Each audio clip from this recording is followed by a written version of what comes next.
begin with a roll call. Myra? Harry Reedshaw. Jack Shea. Here. Sylvia Wilson. Here.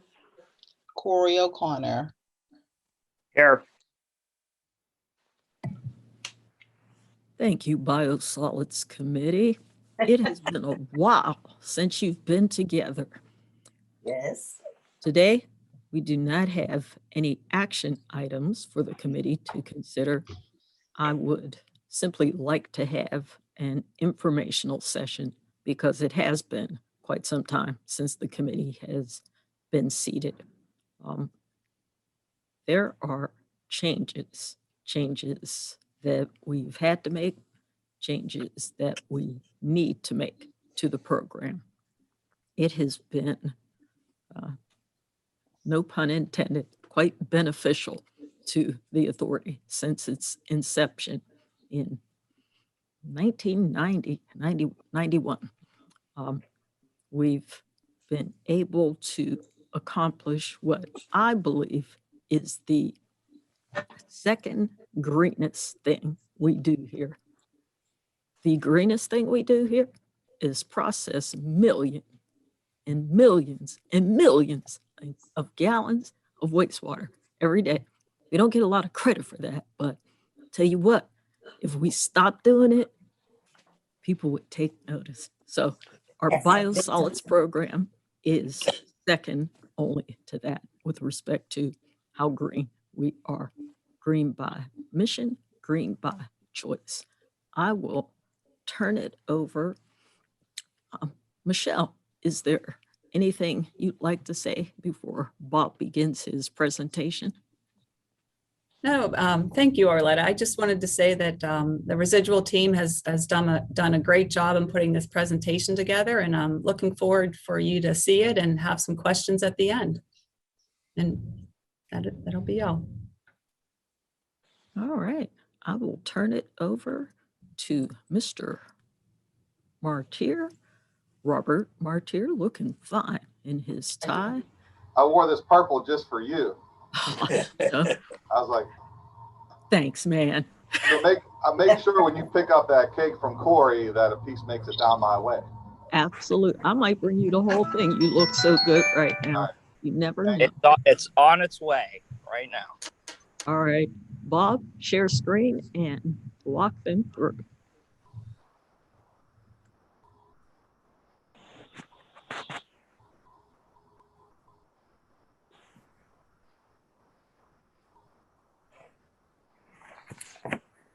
All right. You see a presentation on your side? Yes. All right. Well, here we go. We're going to do a little background. I know, Jackie mentioned it's probably been about 5 years since the last time we all got together. So I figured I'd start off with a little background on our department, what we do, and who we are. First off, obviously, I'm Bob Martyr, the Residuals Program Manager. The additional management staff in my department, I have Megan Cieslak-Mazza, who is our residual specialist, and I have Lorna Shea, who is the agronomist. We also have one union position as part of our group.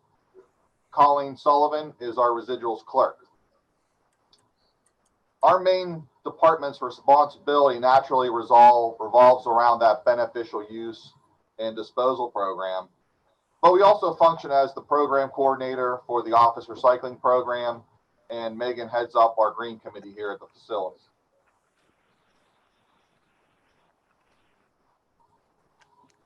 In regards to biosolids, as you are aware, our material is a lime stabilized product called ALCOSoil.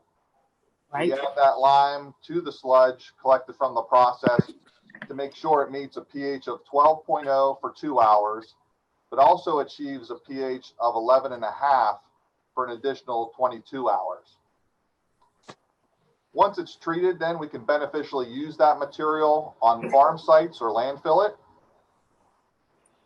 Currently, Pennsylvania landfills require that material to be treated, which is important. In Pennsylvania, it has to meet those pH requirements I just met. Whereas if we were to landfill in Ohio or West Virginia and certain other states, they do not require that. It's also important to note that, our ALCOSoil is a high quality product that the farmers greatly appreciate, especially on land that was previously strip mined, because that lime in our product provides a huge benefit in helping to raise the pH of that acidic soil. Obviously, our preference is to beneficially use as much of that ALCOSoil material as possible.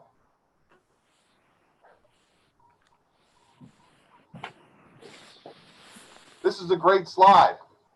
People always ask, what's the quality of our material, and inquire about the presence of metals in the product. As you can see here, I'm not going to point them all out, but you can see the top, the regulatory limits. You see copper, the regulatory limit's 4,300. Our ALCOSoil concentration only is around 260 parts per million. Lead, we have an average concentration of around 41, but the limit by the state and federal regs is somewhere around 830, 840. And you can kind of look through nickel, arsenic, cadmium, mercury, molybdenum, selenium, all those primary metals. You can see in the blue where we are well below those regulatory limits. To kind of take that a step further, hopefully in the future, Sylvia, when we can bring some of this material to that big farm you own in your backyard. A lot of people ask us, well, how many applications of ALCOSoil can I get?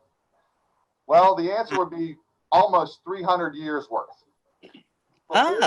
Before there would be any concern with any particular metal, we could bring that material to your backyard and spread it on your field for almost 300 years. So that just goes to show how low the metals are in our product. Mm-hmm. Well, I have faith in our ALCOSoil. Obviously, I've used it in some of my small little gardening in the backyard, small gardening, from the samples that I get from the open house. Here's a little background on the total solids production and use at ALCOSAN. You can see by this chart, for the past 20 years, we roughly produce about 35 to 45,000 dry tons of material. When you kind of look at overall picture for the past several years, 60% of the sludge generated here at the plant is incinerated. 20% is landfilled, and 20% is beneficially used through land application.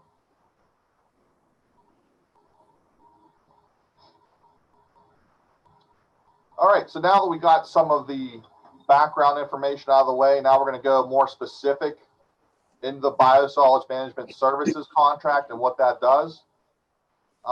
As you would expect, it is a full service contract, and they were responsible for providing all the services required for beneficial use and disposal of ALCOSAN's biosolids. Those primary responsibilities include the hauling, the permitting, monitoring, sampling, reporting, land applying that material to the ground, and compliance. Our responsibility is, as the Residuals Department, is oversight and coordinating that with operations to also assist in managing our own disposal program.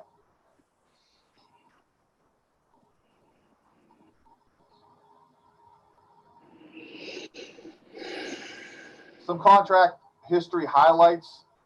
The next couple slides are going to go into sort of some trends that have transpired over the past 30 years. You could see that when we started this contract back in '91, pretty much all of our material was beneficially used here in PA. But since about 1996, 99% of that material has gone across the border into Ohio for our land application program. Between 91 and 2000, a majority of that material that we provide to the contractor went to mine reclamation sites. But during the past 20 years, everything has gone to agricultural type uses. Here's a good one for Gene and Joey. They'll be glad to know that during the early years, we had a lot of PR issues. We had a lot of battles to fight with the public and the news media. Fortunately, knock on wood, we've had very few inquiries.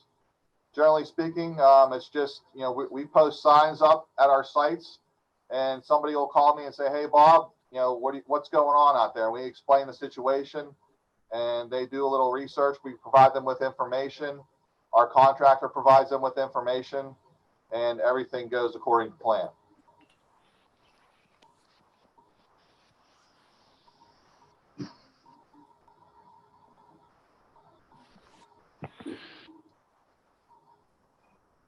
For the first number of years, this Biosolids contract, the terms and conditions relatively remained unchanged. There were minor adjustments here and there, but nothing like what we did back in 2017. That was the first major change. During that contract, we actually instituted a penalty and incentive program, as well as required 70% beneficial use by the contractor.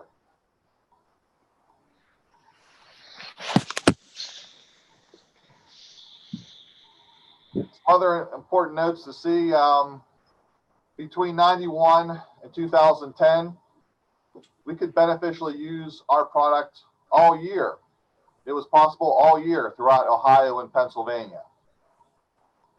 Then we came into a period 2011 to 2019, where we were prohibited from land application in Ohio between December 1st and March 15th. Then last year we came full circle, and now we're actually allowed to land apply all year again, but there are additional restrictions that we need to follow.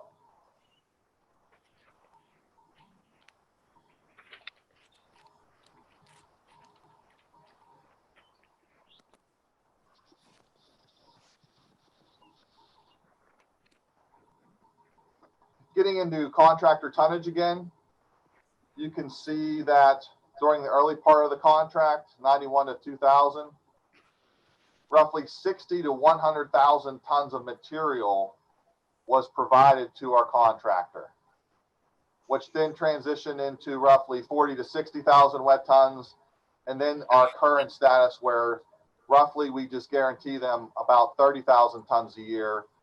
But since 2011, we've generally managed them to receive just a hair over 30,000 wet tons per year.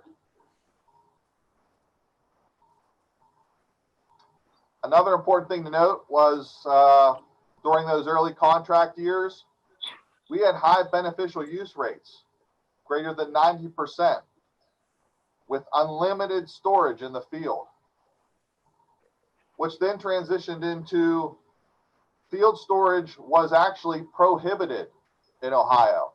We were still allowed to store in Pennsylvania, but in Ohio it was prohibited. And then we went into a period from 15 to 19 where we had limited storage in Ohio. And finally, we came into our current situation, which is field storage is possible with some restrictions.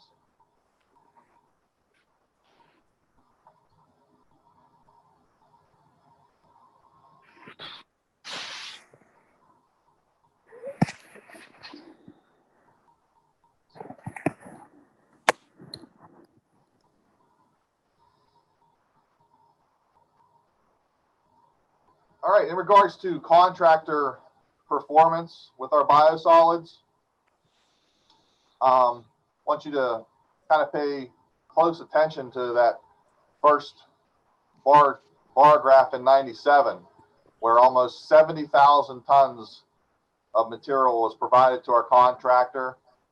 and 98% of that material was beneficially used. Unfortunately, from the early 2000s through 2016, we only achieved roughly 25 to 64% beneficial use on lesser volumes.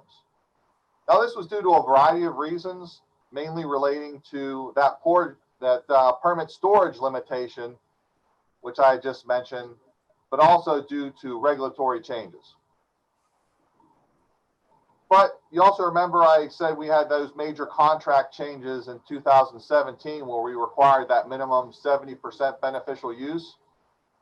So you can see those major contract changes actually worked pretty well for us the first 2 years of that contract, where things turned around and they achieved 71% beneficial use, 81% beneficial use. And unfortunately, in the third year, they did not obtain that minimum goal of 70%.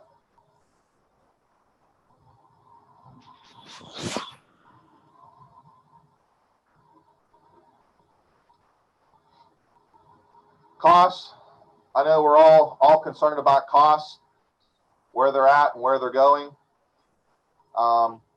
This slide is a little unique, but this first line item, the green with the boxes, during the early time period of this contract, the disposal and land application contracts were one and the same.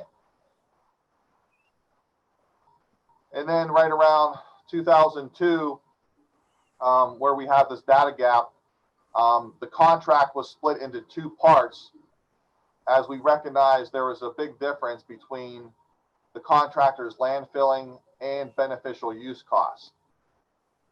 So you can kind of see the trend of when we first started back in the early 90s, our price was almost $60 per wet ton. And we remained there for several years. And then it dropped down to mid 40s. And then finally, unlike many of the other contracts that we have here, it continued to go lower. For about 20 years, we rode that $20 to $30, mid $30 per ton fee. And landfill rates were in that $35 to $45 range. But the one thing you'll note is in 2016, the major spike in landfilling costs through our contractor.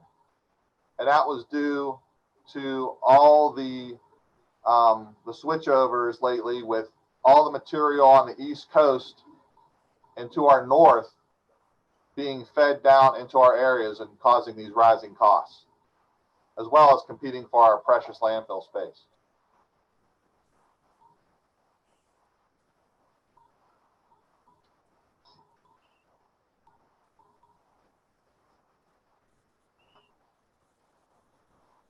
Let's see.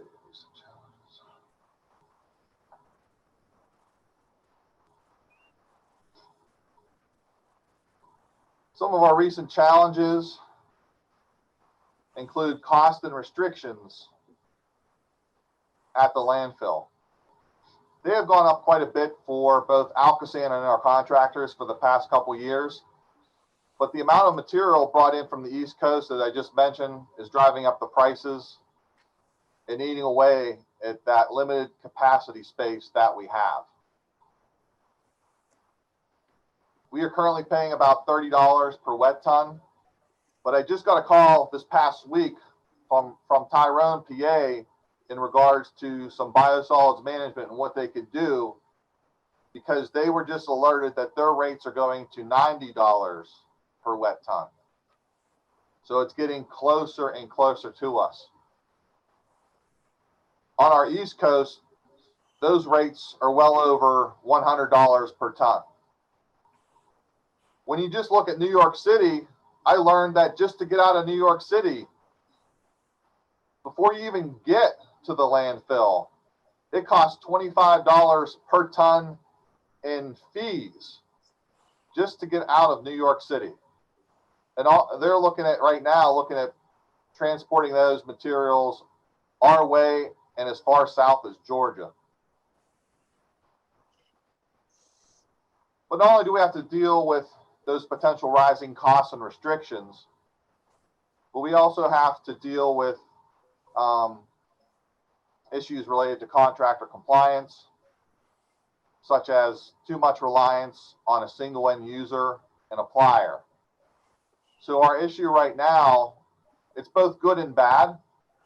For the past several years, our biosolids program by our service provider has been managed in a way that all the material goes to one landowner who has a substantial amount of strip mine land in Ohio, which is good, but naturally, should things go south with that particular contractor or issues arise with that contractor, they do not have a backup. So it's important for them to diversify. Kind of back up into some of the restrictions that we've had to deal with at the landfill. You know, when I first started here 26 years ago, it was the landfill wants everything.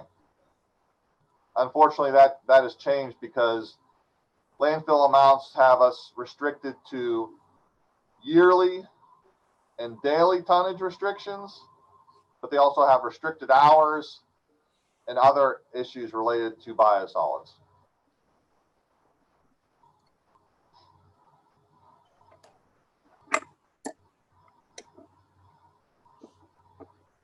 So now you have a little feeling for some of the challenge that has transpired over the past several years. Bob, excuse me, one moment.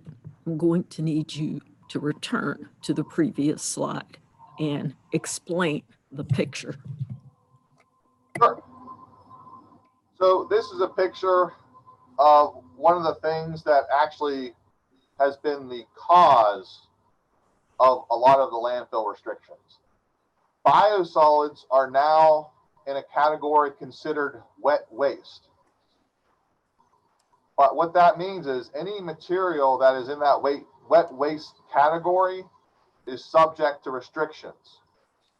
This picture demonstrates, I'm not sure if this one, it was from our Pennsylvania landfill to the north or from the other facility, but this was a tragic accident that occurred where a landfill was taking too much wet waste and trucks were dumping, and unfortunately a driver and a staff member had actually got killed because the truck went over the side due to stability issues at the landfill.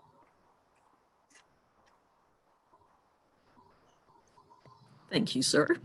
You're welcome.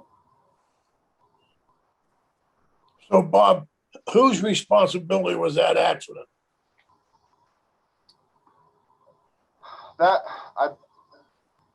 That report, I believe I'd have to go back and consult Megan for the official answer to that. But a lot of that stuff was under lock and key when the DEP did their official report. I understand.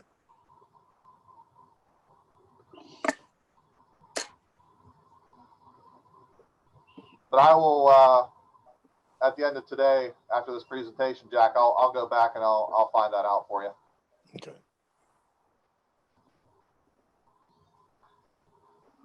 So now that you got that background, as far as some of our challenges and issues, I'd like to talk a little bit more about our contract changes. Number one, the person land applying our biosolids in the field needs to be on the contractor's payroll or a paid subcontractor. Why we need that is simply because we want to have better management and less risk of compliance issues. Next up, the contract, rather than a 1-year contract, or I should say multiple year contract, where material was only given to one service provider, the program was actually broken up into 2 separate seasons. So now we have an April through October and a November through March. Now it's possible both pieces could get awarded to one contractor, or we could have 2 contractors working with us each year. So why did we want to make this change? Well, it's simply because we know our cheapest option, land application, should achieve 100% beneficial use during that summer contract period. That's our best alternative through our contractor. Whereas this option, as I mentioned, through those earlier challenges with storage and other restrictions, land application is not readily available during that November through March time period. So essentially what happens is we do our land application program through spring, summer, fall, but we get to that winter time period and all of it goes to landfill. That's what we're trying to correct. Now, the key thing to note is that, when we have these two separate contracts, it potentially allows another service provider that will not be as cheap as land application during the summer period, but would be a valuable asset to us during the winter time period. For example, some companies offer tree trenching or other advanced processing facilities, such as digestion, composting, advanced lime stabilization, and so forth, that could accept our material during that time. As well as, although, like I said, it costs more than land application, it's still about 25% cheaper than landfilling. So it's going to offer us all those green aspects of beneficial use, but at a slightly higher cost. So the goal would be for that winter contract was to provide additional options for us for beneficial use, as well as reduce our reliance on landfilling.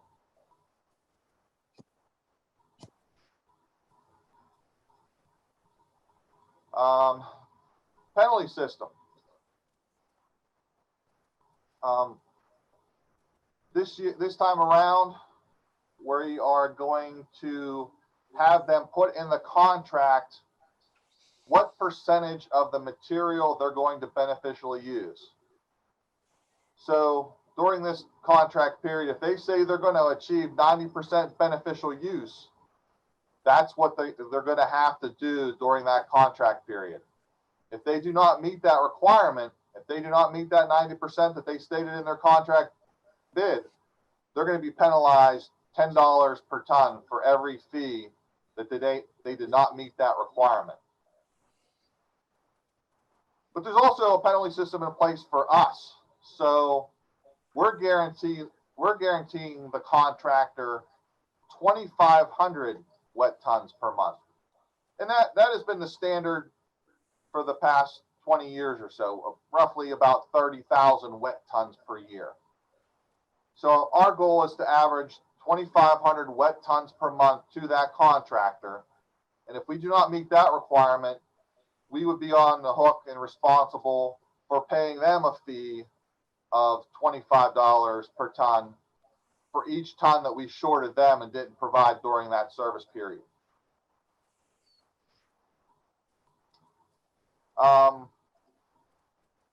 The last contract had an incentive period where if they achieve more than their goal, we provide them a bonus. This year, there is no incentive because they're telling us exactly what they're doing in the contract, and that's what they need to be.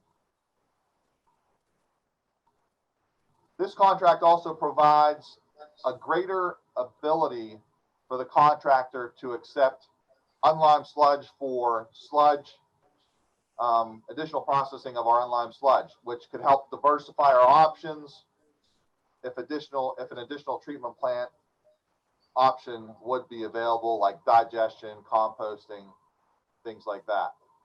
All in an effort to help increase our beneficial use rates and lessen the dependence on our landfilling program. And as I mentioned earlier, this unlimed sludge material can be sent to landfills in Ohio and West Virginia, which would also offer us a cost savings because we wouldn't have to add the lime to the product.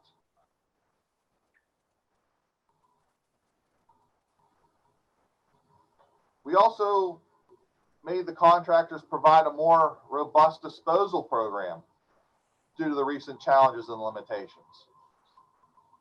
Contractors can't just come in with us and say, okay, Bob, we're going to have a disposal program and we have this one landfill or two landfills or three landfills. They're going to have multiple facilities to dispose of our biosolids and or unlined sludge because of these recent challenges and restrictions at the landfill.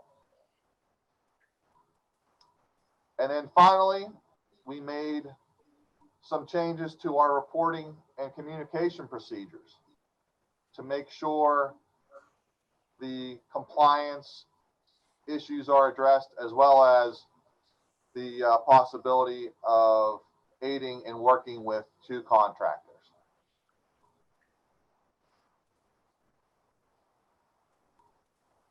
And with that, before I conclude, big thanks to Megan and Lorna for all their help in preparing the slides and help gathering all the information to put this presentation together for you. With that, Arletta, board committee, I turn it back over to you for questions or further details on any particular slides. Well done. Thank you, sir. Committee, questions? I don't have any questions. I appreciate the update though. A lot has occurred since the early days, and I appreciate hearing where we are right now. So thanks so much. It has been a long time. I would say the same thing. Is there any chance we could get a copy of that slide? Because it was pretty interesting, because I'd never heard that stuff before. So thank you. If you could just email us the copy, that'd be perfect. Will do. Jack, you're good? Yes, I am. You're always good, Jack. I'm probably the only person on the committee has a biosolids hat. I do. Harry gave me one.